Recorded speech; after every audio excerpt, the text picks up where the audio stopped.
शेखर ई study में आप सभी का स्वागत है। प्रिय विद्यार्थियों, हमारे इस ऑनलाइन इंस्टीट्यूट के माध्यम से आप सभी को गणित और हिंदी विषय का आधारभूत तरीके से अध्यापन कराया जाता है, जिसमें कहीं अगर थोड़ी बहुत त्रुटि हो जाती है तो उसके लिए हम क्षमा प्रार्थी हैं और इस संबंध में आपके सुझाव आमंत्रित हैं। धन्यवाद।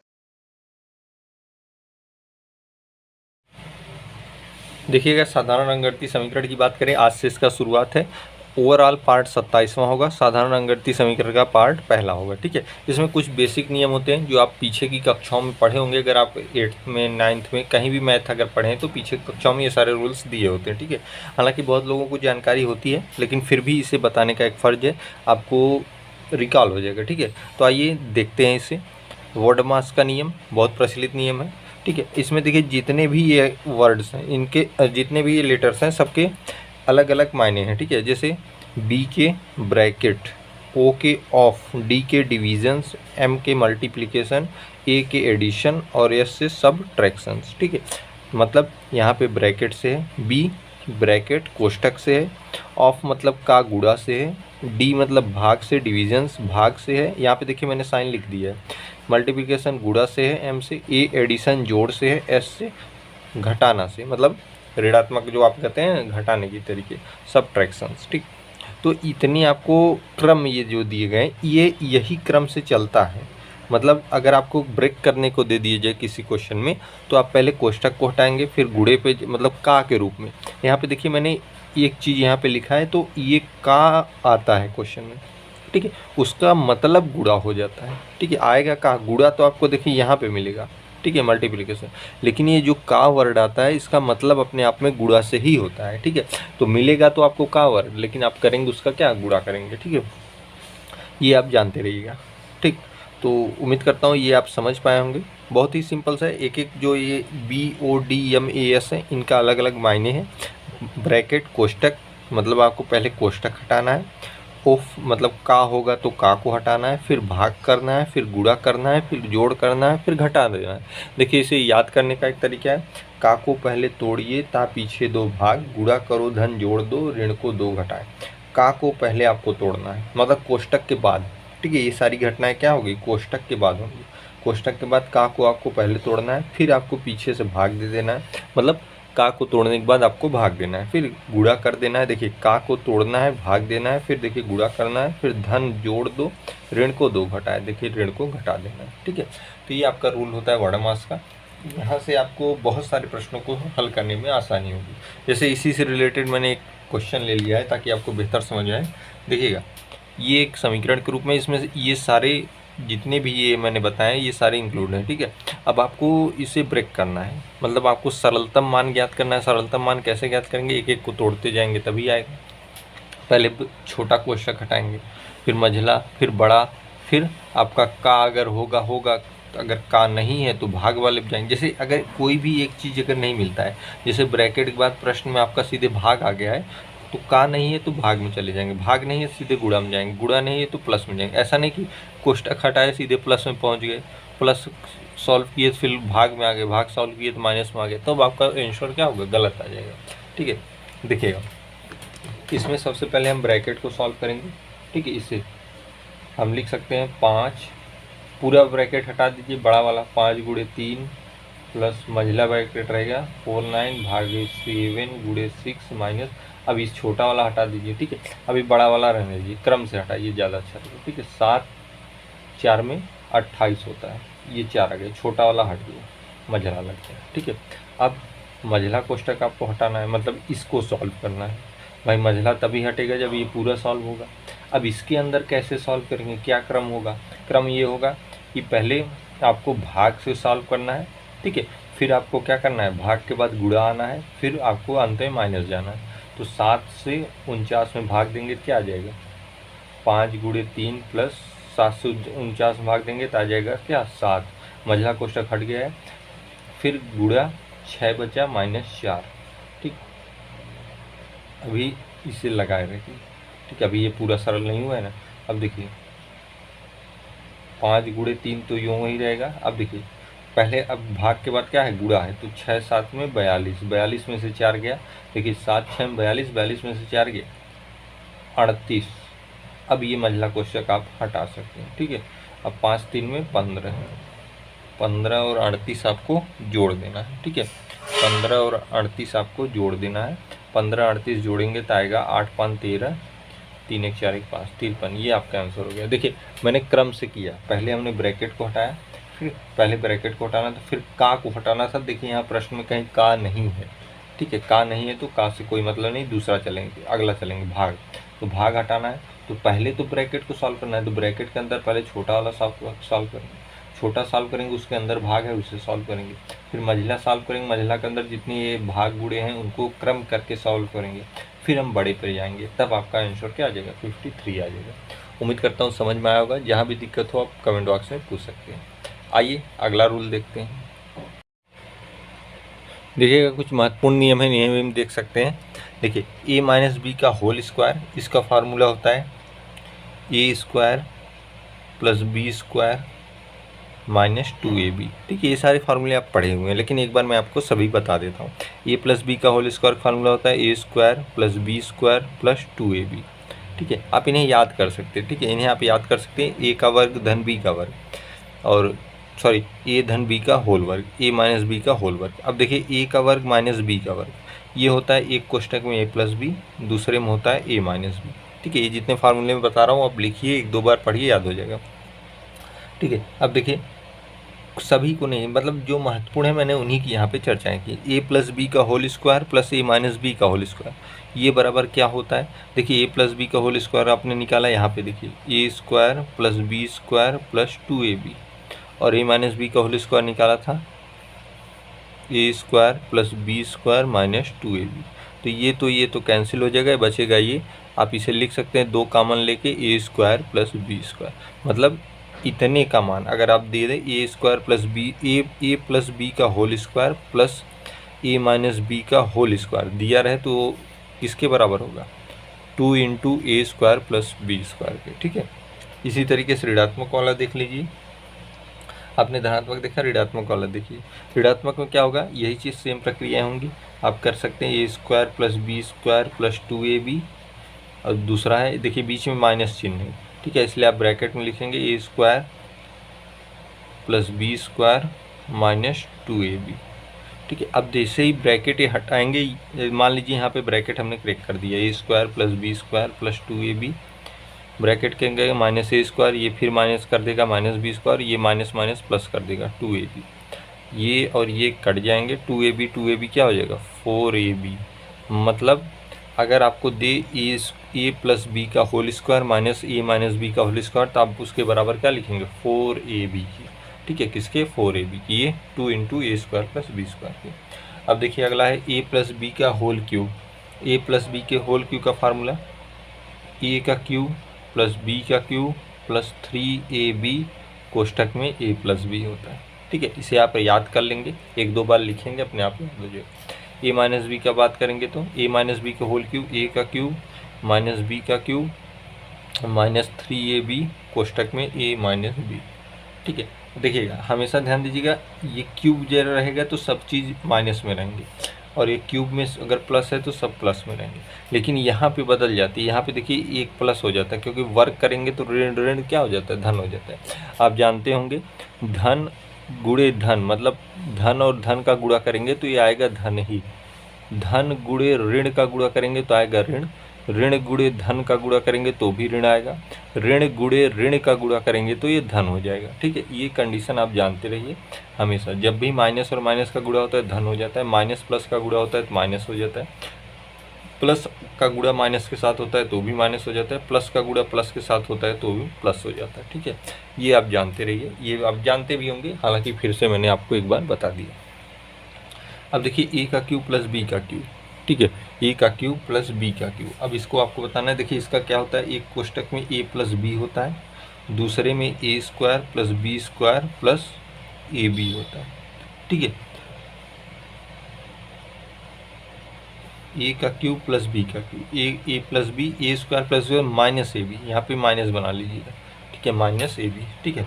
और ए का क्यूब माइनस बी का क्यूब जब फार्मूला आएगा तो होगा ए माइनस बी कोष्टक में a square plus B square plus a b होगा, बस इतना सा चेंजिंग होगा, ठीक है। यहाँ पे ध्यान देना है, जब भी a का क्यूब प्लस b का क्यूब कहेगा तो ये प्लस तो यहाँ पे यूं ही रहेगा a प्लस बी, लेकिन यहाँ पे एक चीज़ माइनस हो जाएगा, a square plus B square minus A b. जब ये ऋणात्मक का आएगा a का क्यूब माइनस b का क्यूब, तो आप लिख सकते हैं a minus b a square plus B square plus a b. ठीक है, एक दो फार्मूला है उन्हें भी देख लेते, थोड़ा सा ऊपर कर दूँ मैं।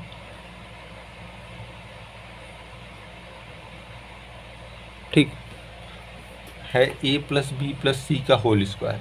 जब a प्लस बी प्लस सी का होल स्क्वायर करेंगे तो देखिए इसका फार्मूला हो जाएगा a square plus B square plus C square. ठीक है, plus 2 into A B B C plus C A. ठीक है, इसे आप याद करिए, ब्रैकेट है। ठीक है, a प्लस बी प्लस सी का होल स्क्वायर, जब तीनों एक साथ हो वर्ग के रूप में हो तो पहले का वर्ग, दूसरे का वर्ग, तीसरे का वर्ग, प्लस 2 इंटू पहला गुणे दूसरा धन दूसरा गुणे तीसरा धन तीसरा गुणे पहला, मतलब ये पहला दूसरा तीसरा, इस अनुसार पे ये फार्मूला आप याद कर सकते हैं। ठीक है, अब देखिए एक चीज़ और यहाँ पे ध्यान दीजिएगा, मैं आपको बता दूँ, एक फार्मूला और है, लिख लीजिए, हो सकता है काम ही दूँ। a का क्यूब प्लस b का क्यूब प्लस c का क्यूब माइनस 3abc। ठीक है, तीनों है ना 3abc, ये बराबर किसके होता है? जब ये आपको क्वेश्चन में इस रूप में मिल जाए, जब आपको प्रश्न इस रूप में मिल जाए तो आप क्या करेंगे, पहले तीनों का योग कर देंगे एक ब्रैकेट में। ठीक है, दूसरे ब्रैकेट में क्या करेंगे, पहले का वर्ग, देखिए क्यूब है, हमने वर्ग किया, a का वर्ग b का वर्ग धन c का वर्ग। ठीक है, फिर माइनस पहला गुणे दूसरा अर्थात ए बी, माइनस दूसरा गुणे तीसरा अर्थात बी सी, माइनस तीसरा गुणे पहला मतलब ए सी या सी ए। ठीक है, ये आपका ये फार्मूला हो गया किसका, इसका ए का क्यूब धन बी का क्यूब धन सी का क्यूब माइनस 3ab बराबर होता है, एक कोष्टक में ए प्लस बी प्लस सी, दूसरे में ए का वर्ग धन बी का वर्ग धन सी का वर्ग माइनस ए B minus B C minus C. ठीक है, अब यहाँ पे देखिए, अगर यहाँ पे एक चीज़ और दे देता है, अगर a प्लस बी प्लस सी बराबर 0 हो, अर्थात इसका मान अगर 0 हो तो 0 का गुणा अगर इसमें कर देंगे तो पूरा होगा, क्या हो जाएगा, 0 हो जाएगा, मतलब a का क्यूब प्लस b का क्यूब प्लस c का क्यूब माइनस 3abc बराबर क्या हो जाएगा, 0 हो जाएगा। भाई ये 0 हुआ तो इसका गुणा हो जाएगा, दोनों बीच में गुणा ही तो है, 0 हो जाएगा। अब यहाँ पे आप लिख सकते हैं एक चीज़, a का क्यूब प्लस b का क्यूब प्लस c का क्यूब बराबर, ये वहाँ चला जाएगा 3abc, ये भी एक फार्मूला हो गया। ठीक है, a का क्यूब b का क्यूब प्लस c क्यूब बराबर 3abc।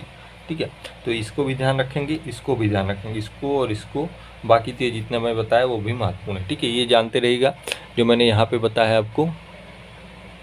ठीक है, प्लस गुणे प्लस वाला ये भी आप जानते रहिएगा। ठीक, आइए कुछ प्रश्नों को देख लेते हैं और स्थितियाँ स्पष्ट हो जाए।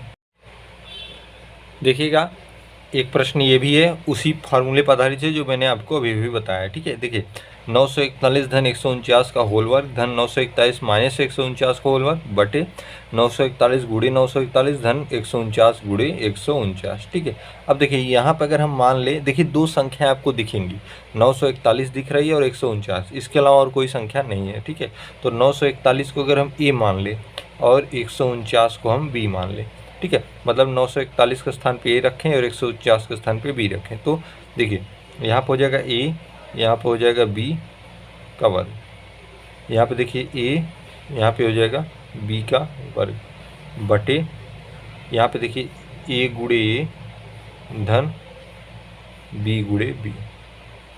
ठीक है, अब देखिएगा अगर हम इसका देखिए, मैंने अभी भी आपको फार्मूला इसका बताया था, a का वर्ग धन b का वर्ग, एक a धन b का होल स्क्वायर धन a माइनस बी का होल स्क्वायर, इस पूरे का फार्मूला में मैंने क्या बताया था, 2 इंटू ए स्क्वायर प्लस बी स्क्वायर, ये चीज़ मैंने आपको बताई थी। और देखिए ये क्या हो गया, a का वर्ग धन b का वर्ग, तो देखिए ये समान चीज़ें कट गई, बचेगा क्या आपका 2, यही आपका आंसर हो जाएगा। ठीक है, हालांकि आप करते इनको ऐड करके वर्ग करते, इनको घटा के वर्ग करते, फिर इनको गुणा करते, इनका तब भी यही आता, लेकिन अगर उस फार्मूले का आप सहारा ले रहे हैं तो बस कुछ ही समय में और बहुत ही शॉर्ट तरीके से आपका आ गया। ठीक है, तो इस तरीके के प्रश्नों को ऐसे ही लगाते हैं, कोई भी एक अक्षर मान लीजिए, फार्मूला आपका बन जाएगा। ठीक है, इसको देखिए, यदि √5329 बराबर 73 के हो तो इतने का आपसे मान पूछा है कि क्या होगा। यहाँ पे एक चीज़ देखिएगा, 5329 बराबर 73। ठीक है, इसका मतलब ये है कि अगर आप 73, देखिए अगर ये वर्गमूल है, ठीक है, वर्गमूल है, यहाँ कुछ नहीं रहता तो 2 माना जाता है, जब कुछ नहीं लिखा रहता तो 2 माना जाता है, ये वर्गमूल है। जब ये करणी आप हटाएंगे तो ये हो जाएगा 5329, करणी मतलब ये वर्गमूल हटाएंगे तो ये 73 का वर्ग हो जाएगा, ठीक है। मतलब अगर आप 73 का वर्ग करेंगे तो इतना आएगा, ठीक है, ये चीज़ आप जान गए कि 73 का वर्ग करने पर इतना आएगा। अब यहाँ पे एक चीज़ और समझिएगा, अगर यहीं पे एक अंकों पे, यहाँ अगर एक अंक पे दशमलव रहेगा, ठीक है, जैसे 7.3 का वर्ग लिखा है, ठीक है, तो यहाँ क्या बदल जाएगा, जब एक अंक पे दशमलव रहता है तो यहाँ जो लिखेंगे वहाँ 2 अंकों पे दशमलव लग जाएगा, 5329 यहाँ 2 अंकों पे दशमलव लग जाएगा। अगर यहीं पे 2 अंकों पे दशमलव रहता, मतलब ऐसे रहता 0.73, ठीक है, जब भी दशमलव आएगा इधर ही बढ़ेगा। इसका अगर वर्ग रहता तो आप यहाँ पे क्या लिखते, यहाँ 2 अंकों के बाद दशमलव है तो यहाँ 4 अंकों के बाद हो जाता 5329, यहाँ दशमलव हो जाता, ठीक है, समझ पाए। अब जैसे जैसे दशमलव बढ़ेगा उसका दुगना यहाँ पे लगता जाएगा, जैसे 1 अंक पे था तो यहाँ पे 2 पे लगा, 2 अंक पे था 4 पे लगा, 3 अंक पे होगा 6 पे लगेगा, 4 पे होगा 8 पे लगेगा, ये क्रम बढ़ता जाएगा। अब आइए इस प्रश्नों को देखिए, कह रहा है कि इसका मान, देखिए मैं फिर से लिख देता हूँ, 5329 प्लस √ 5329 प्लस √ 0.5329 प्लस √ 0.005329 प्लस एक और है 0.00005329। अब यहाँ पे देखिएगा, √ 5329 का मान तो दिया है 73, इसका मान क्या होगा, देखिए मैंने यहीं पे निकाला है ना, इसका मान अगर हम ये वर्ग हटा देते अंडर रूट में आ जाएगा। भाई मैंने यही बताया ना कि अगर अंडर रूट हटाते तो वर्ग हो जाता है, जैसे मैंने यहाँ लिखा है, और यही वर्ग हटा देंगे तो पुनः ये अंडर रूट लग जाएगा। तो देखिए यहाँ पे अंडर रूट लगा है, अर्थात अब ये 2 अंकों पे दशमलव लगा है, अर्थात जब ये 73 आप लिखेंगे, देखिए संख्या वही है 5329, केवल दशमलव का अंतर है। जब 2 अंकों पे दशमलव लगा है तो जाहिर सी बात है 73 में कहाँ लगेगा, 1 अंक पे लगेगा, ठीक है, धन। यहाँ पे देखिए 4 अंकों पे दशमलव लगा है, अंडर रूट में संख्या है तो यहाँ पे क्या लगेगा, 73 में कितने, 2 अंकों पे दशमलव लगेगा। भाई अंदर 4 है तो बाहर 2, ठीक है। फिर अगला देखिए, यहाँ पे 6 अंकों पे 3 3 6, तो यहाँ पे कितने अंकों पे लगेगा, 3 अंकों के बाद दशमलव लगेगा। फिर एक और बचा है, यहाँ पे देखिए 3 3 6 2 8 अंकों पे, यहाँ 4 अंकों पे दशमलव लगेगा, ठीक है, ये लग गया। अब इन्हीं को ऐड कर दीजिए, आपका आंसर आ जाएगा, ठीक है। जैसे ही आप ऐड करेंगे, थोड़ा सा दिख नहीं रहा होगा, मैं इधर कर देता हूँ, ठीक है। जैसे ही आप इनको सभी को ऐड कर देंगे आ जाएगा आपका 81.1103, ये आपका आंसर हो गया, ठीक है, 81.1103, ठीक है। ये प्रक्रिया आपने समझ पाई कि वर्गमूल है, वर्गमूल हटाते हैं तो इधर वर्ग हो जाता है, यह मैंने करके बताया है। अगर फिर ये वर्ग हटा देंगे तो यहाँ करनी लग जाएगी वर्गमूल के रूप में, ठीक है। देखिए वर्गमूल के बाद घनमूल होता है, घात के 4 भी हो सकते हैं, ठीक है, लेकिन यहाँ वर्गमूल की बात कीजिए। 1 अंकों पे दशमलव इधर होगा तो यहाँ पे 2 पे होगा, यहाँ 2 पे होगा तो यहाँ 4 पे होगा, यहाँ 3 पे होगा तो यहाँ 6 पे होगा, वही क्रम देखिए यहाँ पे था, मैंने उसी अनुसार किया है, ठीक है। उम्मीद करता हूँ समझ में आया होगा। आइए अगला प्रश्न देखते हैं। देखिएगा एक प्रश्न है, ये आपका एक श्रृंखलाएं दी गई हैं, ये पूछा है किसके बराबर है। यहाँ पे देखिए बहुत सिंपल सा है, इसे देखिए 1 - 1/2, 1 - 1/3, 1 - 1/4 डैश डैश डैश 1 - 1/n, ठीक है। इसे आपको सॉल्व करना है, 2 का गुणा इसमें करके 1 घटा दीजिए, 2 1 में 2, 2 में से 1 गया क्या, 1/2 आ गया, मतलब इस पूरे का मान 1/2 गया। इसका मान 3 1 में 3, 3 में से 1 गया 2, 2/3। उसी प्रकार 4 1 4, 3/4, ऐसे डैश डैश आगे चलता जाएगा। इसका क्या हो जाएगा, n - 1/n। अब यहाँ पे एक चीज़ ध्यान देने वाली है, नीचे वाले से अगला कट जा रहा है, नीचे वाले से अगला कट जा रहा है, यही क्रम चलता जाएगा चलता जाएगा। यहाँ एक संख्या आएगी n - 1, क्योंकि देखिए डैश डैश है, उससे अगला कट जाएगा, बचेगा क्या, n बचेगा और 1 बचेगा। आप लिख सकते हैं 1/n, ये क्या आंसर, ठीक है। आपका उत्तर क्या होगा, 1/n। ये क्रम आगे तक बढ़ता है, 2 से देखिए नीचे वाले से ऊपर वाला, नीचे वाले से ऊपर वाला, नीचे वाले से ऊपर वाला, ये क्रम बढ़ता जाएगा। तो यहाँ भी तो यही संख्या आएगी, इससे ये कट जाएगा, बचेगा आपका n, यहाँ ऊपर वाला 1/n आपका आंसर होगा, ठीक है। उम्मीद करता हूँ समझ में आ रहा होगा। आइए अगला प्रश्न देखते हैं। देखिएगा एक प्रश्न है, ये आपके समीकरण दिया है, इसका मान पूछा है, ठीक है। इसका मान आपसे पूछा है कि इसका मान क्या होगा। देखिए करते कैसे हैं, देख एक अक्षर में लेता हूँ, ये अंक लेता हूँ, 0.05 का वर्ग है, ठीक है, ये क्या है 0.05 वर्ग। इसके नीचे वाली संख्या ले लेता हूँ। देखिए वही संख्या है लेकिन 0.1 भगा के लिखा है। देखिए यहाँ पे एक बढ़ा दिया है, यहाँ पे देखिए 0.1 बढ़ा दिया है, अंक सारे वही हैं। ठीक है, ये ऊपर है, एक यहाँ पे नीचे है 0.005, ध्यान से देखिएगा। ठीक है, ये ऊपर की संख्या है, ये नीचे की। अभी इनमें अगर हम बराबर करना चाहें संख्याओं को, कैसे करेंगे, मतलब ये संख्या इधर भी लाना चाहें तो देखिए ये तो 0.05 का वर्ग यूँ ही रहने दे, इसमें चेंजिंग करिए। अगर हम इसके स्थान पे लिख दें 0.05, एक जीरो हमने कम कर दिया, वही जीरो 10 के रूप में नीचे बढ़ जाएगा, मतलब एक के आगे जीरो लग गया। अब ये हो गया होल वर्ग। ठीक है, अब ये हो गया होल वर्ग। चूँकि बराबर नहीं लगा सकते, केवल संख्याओं को एक समान दिखा दिया हमने। ठीक है, अब देखिए ये 10 हो गया। अब हम इन्हें अलग अलग जब भी लिखेंगे तो लिखेंगे 0.05 का वर्ग बटे 10 का वर्ग। ठीक है, ये लिखेंगे, मतलब इस संख्या को हम क्या लिख सकते हैं, इस संख्या को हम ये लिख सकते हैं। ठीक है, 0.05 का वर्ग बटे 10 का वर्ग। समझ में आया? उसी तरीके से ये, उसी तरीके से ये। ठीक है, कैसे किया, ये संख्या ऊपर वाली लिख दी, ये नीचे वाली लिख दी। ठीक है, ये संख्या तो यूँ रहेगी। इसे देखिए एक जीरो यहाँ पे ज़्यादा था, इसे हटाने के लिए बटे 10 कर देंगे। देखिए ये संख्या और ये संख्या समान हो गई। अब चूंकि वर्ग लगा है तो अलग अलग जब भी लिखेंगे तो ऊपर का वर्ग नीचे का वर्ग करके लिखेंगे। अब देखिए यहाँ पे आइए, 0.05 का वर्ग धन 0.41 का वर्ग धन 0.073 का वर्ग। ठीक है, बटे में इसके स्थान पे क्या लिख सकते हैं, देखिए यही संख्या ना, इसके स्थान पे हम ये लिख सकते हैं 0.05 का वर्ग बटे 10 का वर्ग। ठीक है, अब यही देखिए यहाँ पे देखिए एक अंक अधिक दशमलव है, सेम यही कंडीशन है, तो यहाँ भी हम लिख सकते हैं 0.41 का वर्ग बटे 10 का वर्ग। ठीक है, यही चीज़ यहाँ भी लिख सकते हैं 0.073 का वर्ग बटे 10 का वर्ग। ठीक है, अब देखिए 10 का वर्ग सभी में कॉमन हो जाएगा, थोड़ा सा ऊपर कर दूँ, हो सकता है दिख न रहा हो।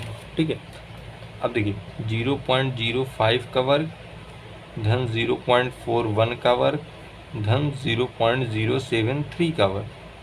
ठीक है, बटे 10 का वर्ग कॉमन हो जाएगा, 1/10 के वर्ग के रूप में आपकी संख्या बचेगी 0.05 का वर्ग धन 0.41 का वर्ग धन 0.073 का वर्ग।